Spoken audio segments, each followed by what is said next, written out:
It's not rocket surgery, Steve. Yeah, it's not rocket surgery, exactly. It's not brain science.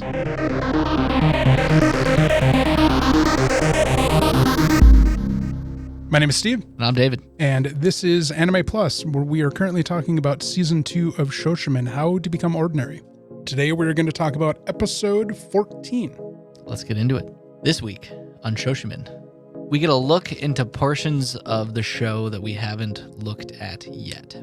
First off, we get an extended look. Urino as president of the newspaper club, and how he has basically turned it into like this sweatshop of a newspaper production. He has gone full dictator mode. He has reshaped the newspaper into his own vision. He shaped it to his new empire.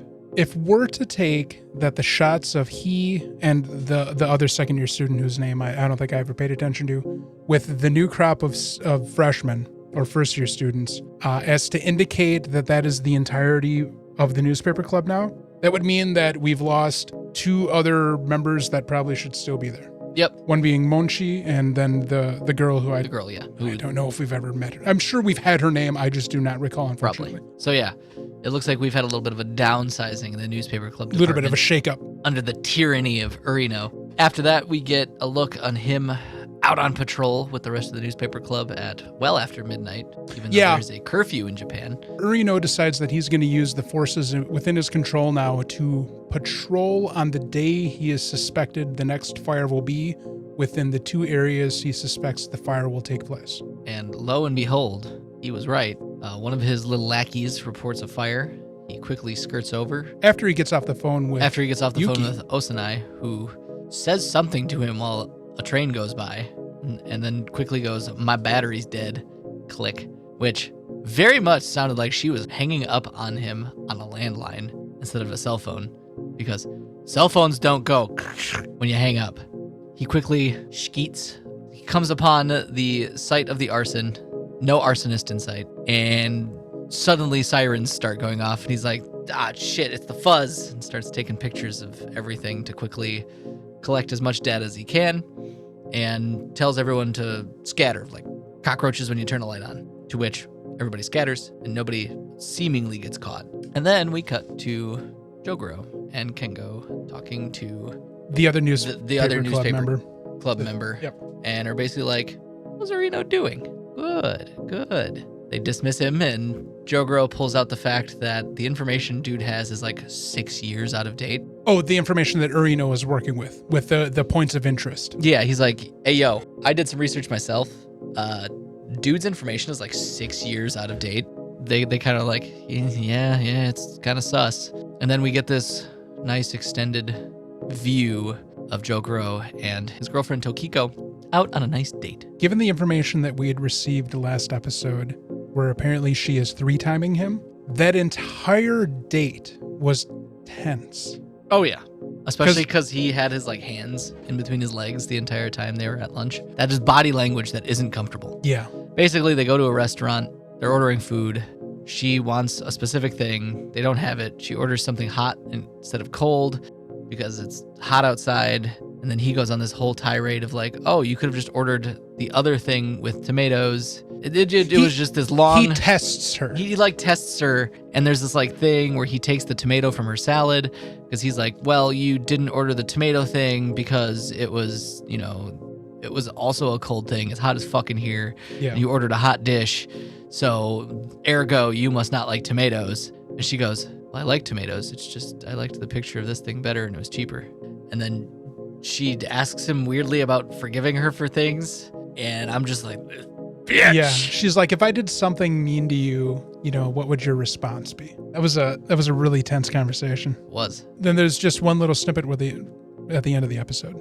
That was the manufacturing of the next edition of the newspaper. Yeah, they where the other dude is finalizing it, and then Urino looks at his handiwork and goes, "God damn, I'm gorgeous," and then the episode ends. So, given we do not know the contents of the conversation that Jogoro had with this other senior member of the newspaper club, I can only assume then that him taking on the finalization of that edition of the newspaper is tied to the conversation that he and Jogoro had. We don't know the contents of that conversation. It will probably come to light next episode, in relation to changes he may have done to the publishing of that edition. Right.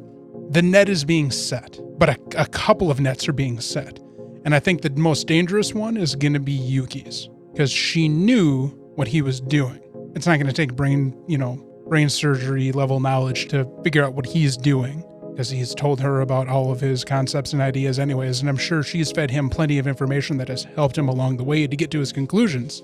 And then we have the greater net that Jogoro is laying, and then now we have a net that he's laying against his girlfriend, and she's apparently laying a net against him. There's a lot of moving pieces suddenly within the narrative. Walls are going up everywhere. Shit's getting intense. Lines are getting drawn. People are building forts. It's gonna be good when this comes to a head. There's gonna be nuclear warfare. It's gonna be a lot of fallout. I can't wait for it. People are gonna die. I don't know about that. Well, tonight might kill somebody. I wouldn't put that past her, honestly. I wouldn't put it past her either.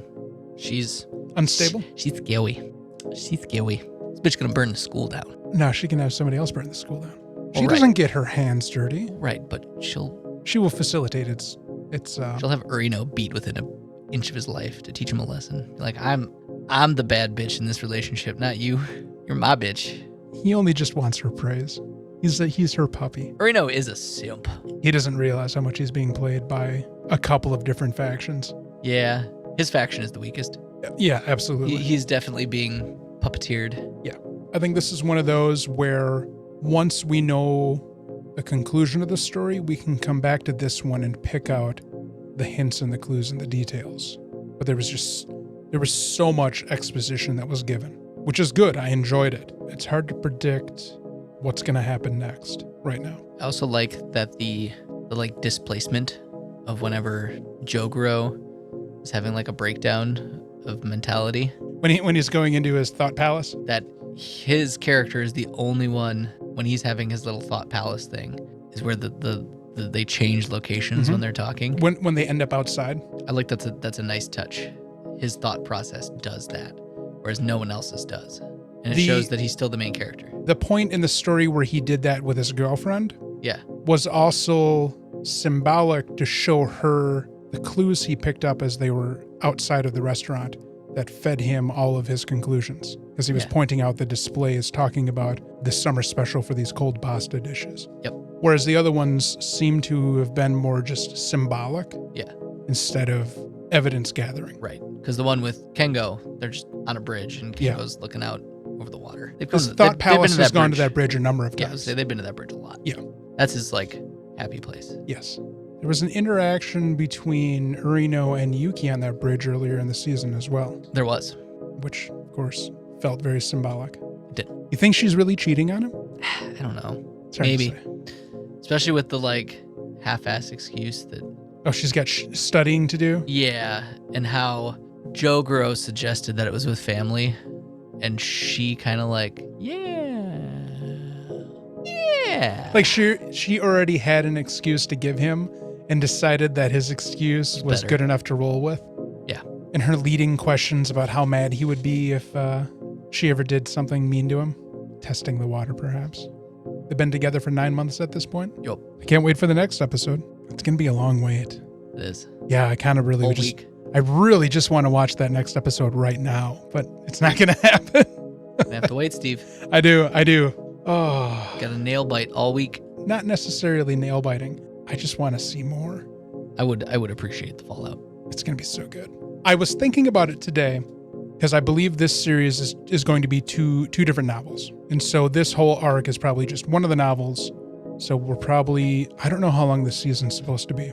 If this season is 10 episodes like the first one was, perhaps we will see the culmination with the next episode and then move into second book that we're covering, and that there's a good chance following this line that'll cover the rest of the series. Okay. We'll find out when we get there, but with how they've drawn out this arc, but done it, there's just been so much material there. The pacing feels good, but maybe we're losing some stuff as well because we are getting some jarring time jumps. Yeah. Like months at a time in a single episode. The last episode, I think we traveled 3 months worth of time. It would pick up for a couple seconds, show us, okay, here's this, episode of the newspaper, and then just kept going. And so now we're in June or May. It's almost probably spring. It's almost summer. Like late spring, early summer. Yeah. No, it's been so good. The season has been phenomenal. I wish the first season was as involved. Yeah.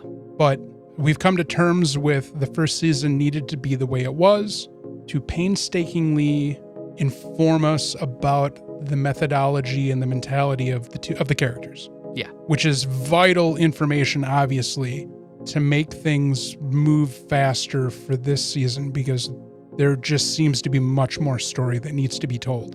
And so we don't have to keep wasting time explaining the motivations of the actors. We can focus purely on them interacting with the events while we have in the back of our mind the knowledge we gained in the first season. I like it. It's good. All right. Well, thanks for listening. Don't forget the regular episodes of the podcast, which come out on Fridays, where we are talking about Kowloon Generic Romance, My Hero Academia Vigilantes, and Lazarus. And, let us know if you're watching Shoshimin and what you think about it. And if there's anything we're missing. I'm sure there's stuff we've missed. Glaring clues that we've just skipped over, not thought about, not paid attention to, not considered. And, we will catch you guys next time.